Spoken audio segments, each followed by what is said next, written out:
we got him back with CPR, we got him to hospital, and he'd had a blockage in his heart, and the CPR had actually moved the blockage, so he made a full recovery, no issues. I think it was my third at the time, CPR. I think I've done 4 times now. And there is nothing to make you more proud than actually saving someone's life. Interestingly, after my PTSD, I hadn't been to anything kind of serious for a long time. And I was at the train station, I was off duty, and a lady swallowed something and started choking. I jumped into action and I made sure that she stopped choking. We all do that, is there any danger and all that kind of stuff, but you're not thinking about that. You're thinking, what can I do to make this person stay alive? There's that sense of, this is what I joined for. I joined to save people, to look after people, to make sure people are safe. A life of service. A life of service, correct, yeah. Welcome to More Than the Badge, a Kent Police podcast. My name is Inspector Vinny Waggiani and I will be your host. Today's episode is with Chief Inspector Liz Cockayne-Delves. Welcome to the podcast, Liz. Thanks, Vinny. It's really good to see you again. What inspired you to join policing? So when I was 4, I arrested my older sister for the first time, wearing a cheap plastic fake chips helmet as I cycled up the road and arrested her. So I think it's always been there. I've no policing in my family. I know a lot of people come from that kind of background, but for me, I think it just was something that I adored as a small child. And then I grew up in the Bill era, and for me, the Bill was something that I just loved it. I loved all of the uniforms, the way they worked. Now, obviously, I realise it's not 100% accurate, but I thoroughly enjoyed it when I was younger. And I think that just further fueled my desire to be a police officer when I was younger. And it took me a while to get there, but it was always there. It was always the one thing that I knew that I'd end up doing eventually. And then we all realised that you can't solve crime in a day or an hour. Well, I know it's unfortunate because it'd be really good if you could. But yeah. So can you tell us a little bit about what you do now? Yes, so I'm currently the Chief Inspector for the District Commander for Dover, which is essentially my role is to look after uniform policing in Dover, so VPCTs, LPTs and CSU, so neighbourhoods, and the response to crime, and then the investigation afterwards, a sort of lower level investigation. And it's it's nice to have a whole load of teams that I can help to ensure we get the best out to Dover, and it's nice for me because having only transferred into Kent a few years ago, I transferred into Thanet and know Thanet really well, and it's really nice to get an opportunity to somewhere I really didn't know Dover. I'm learning quite quickly, and it's a really nice place to work. But it's nice to have a bit of a challenge to sort of see somewhere completely different. Because it's a coastal town that's got some very different things about it that Thanet doesn't have, and it also, having worked in London before, that's very different because coastal brings a whole new set of challenges. I can imagine. And getting to where you are now, how has your career evolved to where you are now? So I started 2007. I started in the centre of London, so in the West End, near Victoria Station, and in the West End. As a probationer, my first shift was 12 hours solo foot patrol on Whitehall. It was a long day. Everyone thought I knew what I was doing. It was quite the scariest moment I've ever had at policing, I think, because I was a bit like, okay, so I've just finished coming out of Hendon College and now everyone's going to ask me questions because they think I know everything and I haven't got a clue. This is the first time I've done anything. And there was one point I'd walked up and down and up and down. And obviously, because I was new, I didn't really think about taking breaks. I just walked up and down because I was told that's what I had to do. And I stopped by just a random, it was just a wooden door. I don't even know what the building was. I couldn't even tell you now what it is.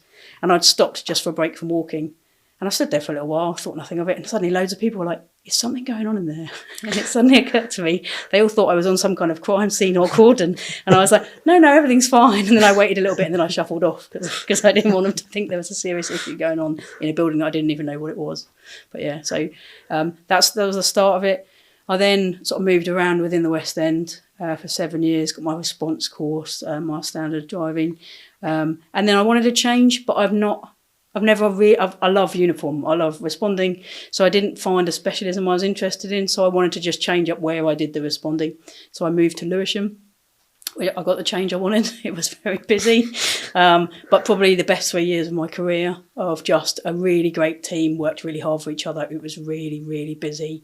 And I learned a lot about myself in that time. And then I was mental health liaison for a year, and which then led to me getting promoted as a sergeant into custody in Lewisham, which again was a really busy suite. And then I transferred into Kent as an inspector in 2022. Because by then my wife had retired and she wanted to live by the sea, so I had to live by the sea. And having worked in the Met, I know exactly how chaotic it would Yes. have been. And then, coming across to one of the county forces. Yeah, it's nice though, I think, because by the time I finished in the Met, I'd been staff officer up at Scotland Yard for a little while because I got PTSD whilst I was a response sergeant, and when I came into Kent, it was the first time I'd been operational for 2.5 years, so I was really looking forward to getting back out there. Obviously, as an inspector, you don't get out there as much, but it really gave me an opportunity to focus on getting back to being a properly deployable police officer. And Thanet was just the perfect mix of really busy sometimes and downtime sometimes that I needed to ease myself back into that, I think. How did you find the transition coming from one force to another? I really enjoyed it, actually, to be honest. I think the nice thing about Kent Police is it's a very friendly organisation, and I posted that I'd been successful in the process, and I had 2 ACCs and a couple of chief inspectors on Twitter just kind of go, "Oh, congratulations! Look forward to you working with us." It already felt friendly before I'd even transferred, and actually during the transfer process, they really work hard to keep you contacted. And mine took a while because of my PTSD. There's a few extra hoops you have to go through to make sure that they're happy that you everything's fine, and so it was about 8 months, I think. But at no point did I think they'd forgotten me. And I think that's something really key. We're really poor sometimes at updating people and keeping them on the journey. And that for me was really massive, to actually go, right, contact you every month. This is what's happening. We're just sorting this out. So that I knew that they hadn't just completely forgotten who I was. And one day someone was going to go, "Oh, we didn't know you were transferring." Because that's always the panic, isn't it? Do you know, I had the same experience. The contact, Yep. the sense of belonging Yep. that came along with it. Yep. Even before starting, I felt more belonged to the force Yep. Than I did in my previous force, just 100%. going through the transition. Yeah, couldn't agree more. And I say that to people and they're always like, "Why are you just saying that?" And I'm like, no. Honestly, I speak only truth. I just think it was friendly from the minute they said, "Congratulations, you've passed the inspector's process." Friendly from there right the way through, sort of already felt that. And even in it, I'm nearly 3 years now, it's exactly the same.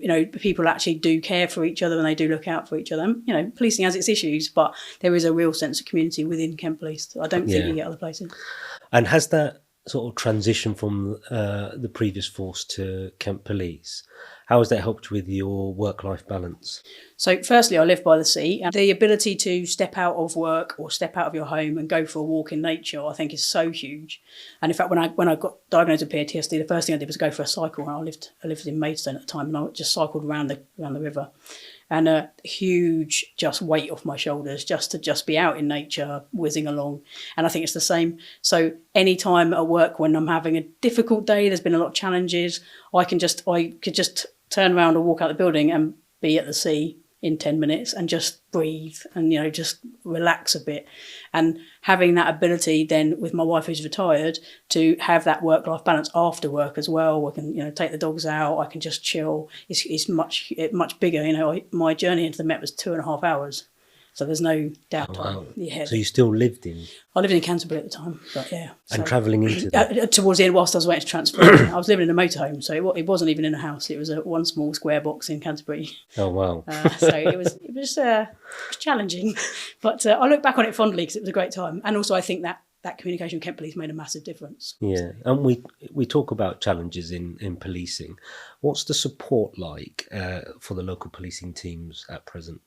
I think there's a much better understanding of trauma and things that you go to. So I think there's a much better understanding of that it might not be one sole incident. It might be a list of different things that just kind of come on top of people. And I think there's a much better ability to talk about when they've had a difficult day. I think there's a lot less stigma on mental health.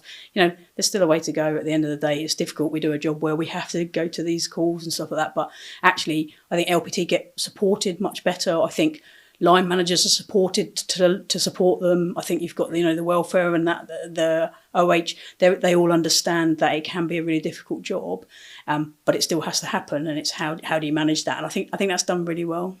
I can't really explain, but it's just that wraparound kind of looking after each other, which comes from the top downwards. And that's the support. So how is the sort of more emotional stuff dealt with? By yourself, but also supporting your teams. So from my point of view, having PTSD, I think I spend a lot of time looking after my people. So I get to know them. It's one of the things is to know everybody within the station that I work in, whether they are someone that I manage or not. And I like to have that understanding of how they are, because it's a bit like, when I walked in here today, we're both like, hi, how are you? We're like, start catching up. That's what I like to have with the people in the building, because I think that's how you spot those little tiny differences. It could be the loud person's gone really quiet, or the quiet person's suddenly sort of a bit louder than they normally are and sort of stressed, and it can be tiny little things, but if you know them well, you can support them. And I think that's what we're getting better at, is that understanding of someone's not having a good day, and then being able to say, what is it? Where's it come from? Is it home life? Is it work life? Is it something you've been to? Is it stresses of paperwork? Whatever it is, it's spotting it in the first place. And we've talked before about, it's those little signs early on that are really key. And that for me is that emotional support, is knowing the people so that you can understand them.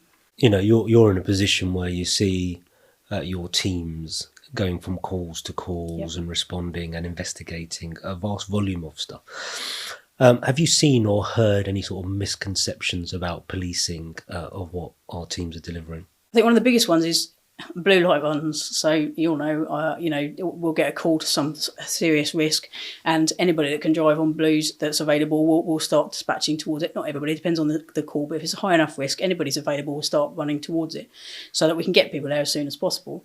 And as soon as someone's arrived, they might cancel everybody else.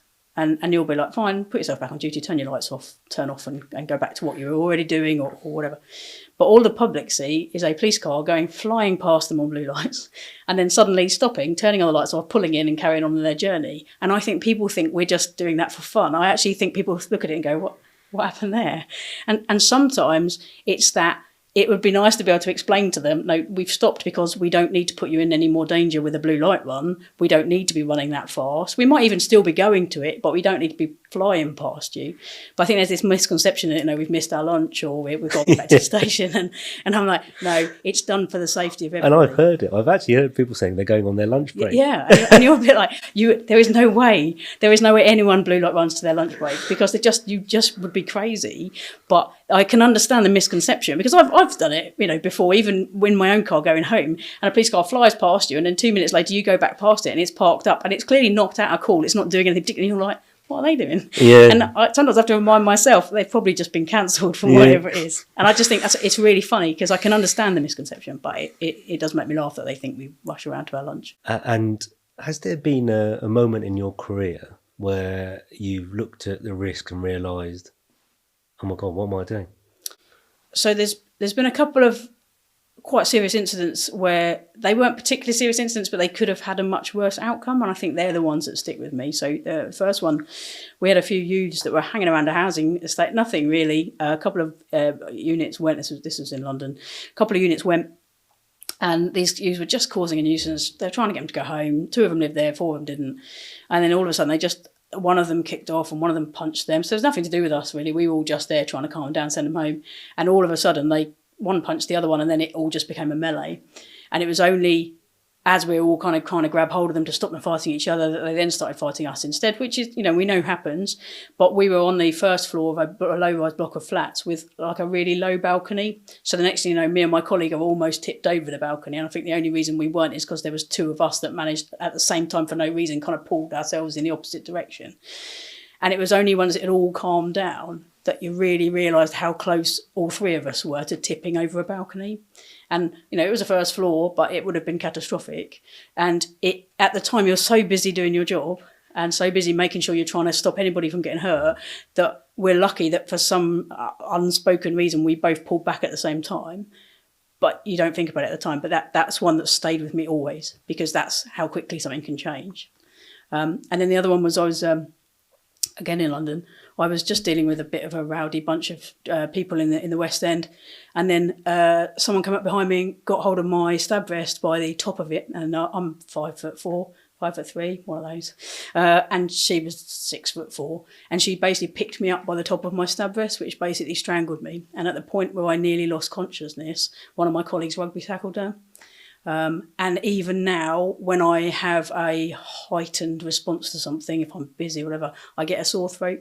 And that's definitely a trauma response to that incident, because I was because I was strangled by my own stab vest. And I was absolutely fine. I had not a mark on me really, but that's scary because I had no idea she was there until I was lifted off my feet and there was nothing I could do about it.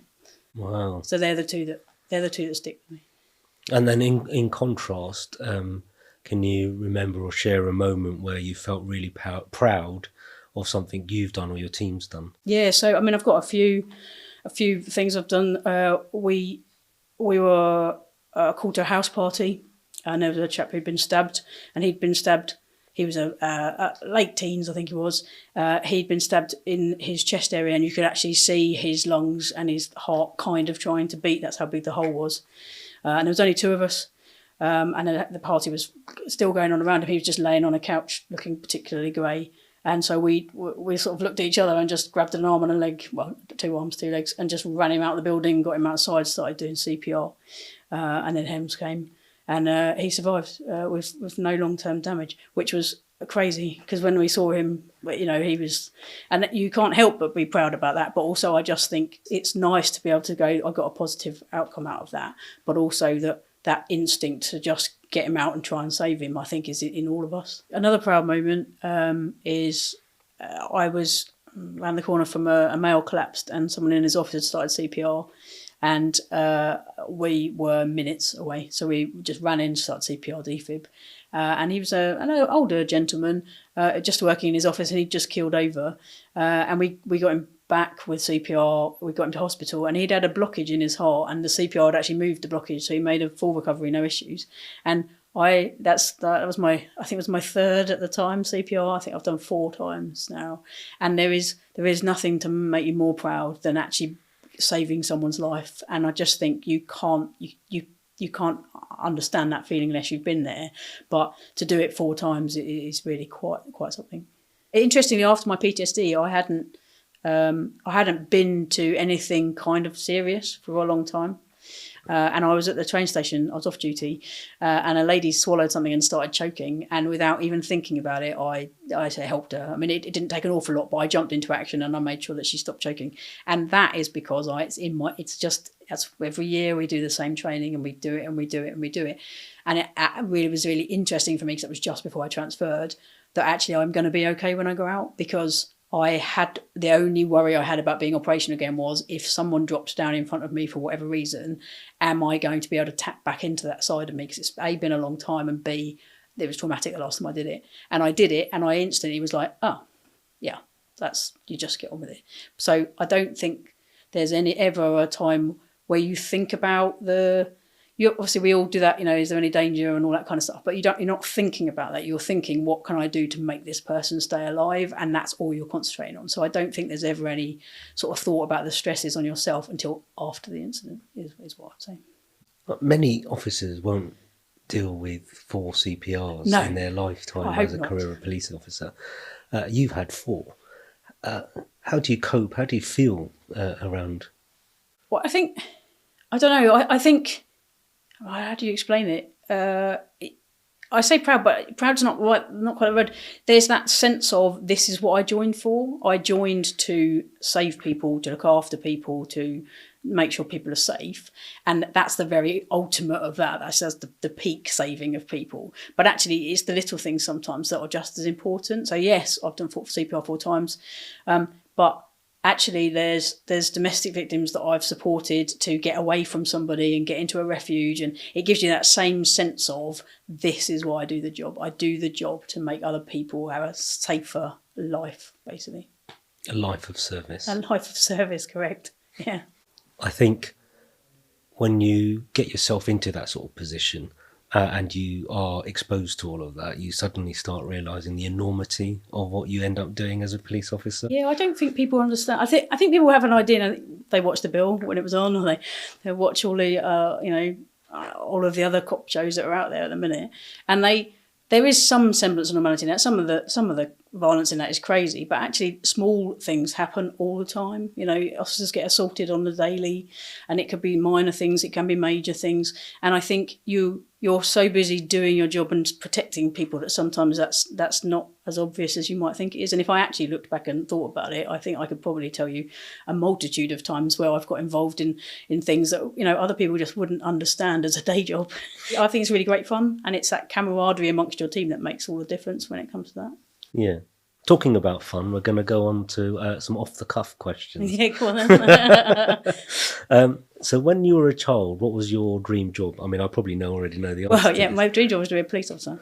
But I grew up in a one-parent family with various mental health, alcohol abuse issues. So I had quite a difficult upbringing, which actually I think helps later in life, but at the time was quite difficult. So joining the police at that stage wasn't really a thing. It wasn't going to happen. It's something I wanted.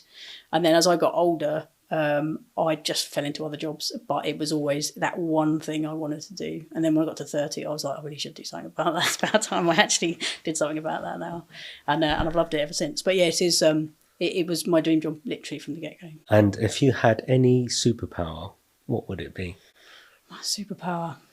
It's fun, isn't it? I think my superpower would be to be able to get somewhere really quickly. And I mean, like, you know, like Dorothy Clicky Hills kind of, but just from a usefulness point of view, I think it would be really useful to be able to get to here really quickly and then be able to get back to what I'm doing. I think it would be useful for travel. It's not much of a, people talk about invisibility and things like that, and I think that's a little bit creepy. So I just think it's a bit odd to want to be invisible. So for me, I think it would be that ability to I guess fly, I suppose, but not fly, because I think I'd be sick because I'm not great with travel. But that kind of... teleport. Yeah, teleport, kind of, yeah. Just be where you need to be when you need to be there. Because I think that'd just free up so much travel time and so much time. One thing you would wish the public to know about the role of a police officer? I think it's that we're you. Like, I'm a police officer, but when I take my uniform off, I'm just a member of your community. So if something's annoying you, it's probably annoying me. If something's upsetting you, it's probably upsetting me. If you want something fixed, I probably want it fixed too. And I think it's that. I think sometimes people forget who we are. You know, we're your neighbour, we're your brother, your cousin, your person you have at the school gates, you know, when you take your kids to school, that kind of thing. And I think people forget that we are human and we are part of a community, and we want those issues, whatever they are. We don't want them either. And so, you know, if I could just get across to them that I care as deeply about issues as they do, because I am part of that community. And I think sometimes we're not as good at doing that as we might be. I think we're getting better, but it's that human behind the badge, I guess. And what advice would you give to someone thinking about joining policing? I would say do it. It's really funny. There are lots of people out there who get a bit funny with that question, and I'm like, no, absolutely, it's been the best thing I've ever done. I mean, I was 4 when I first wanted to join, so, you know, but I still love it. I went out on foot patrol in Deal the other day. I'm not entirely sure that's part of my job, but I love it, so I did. It's good to get out and see the different areas. I missed being on foot patrol. It's been a long time since I did a foot patrol, to be fair with you. But when I was in Thanet inspecting, I used to go out to calls all the time. And I know there's bits to the role that you have to make sure you're done, but there should always be time for getting out there and getting amongst the people, talking to the community. And I still love that bit of it. And I want other people to see that side of it, that enjoyment, the team. It's a profession that's got so many different jobs. And it's, you know, if there are jobs out there that I don't even know exist. I'd been in policing 15 years and I discovered a friend of mine worked in a job I never knew existed. And I was a bit like, how did I never know that? And it's that there are so many different jobs for different people. And if you find that one that makes you happy, I think you can't go wrong. And it does give you a sense of purpose and some pride. And I spend my whole life wandering around telling people I should join the police, which probably gets a bit annoying. I do the same, and I always say it's like a career within a career. It's 100 careers in a career. You know, I've already listed off some of the things I've done in 2 different forces. I know you've done some totally different stuff. So just between us, we've got 15, 16 different careers going on. You know, and I think there aren't many places where you've got that really broad brush of what you can do while still remaining within policing. And I just think that's great, because there's something for everyone. Sometimes it's about finding it, but you know, it's out there. There's plenty of jobs. And like I said, you know, like you, I love it. Absolutely love it. If you have enjoyed this episode, don't forget to follow us on Instagram, X, Facebook and LinkedIn, where we will be posting previews of our upcoming episodes. You can watch this episode on our YouTube channel and find out more about the variety of opportunities available by searching Kent Police Careers.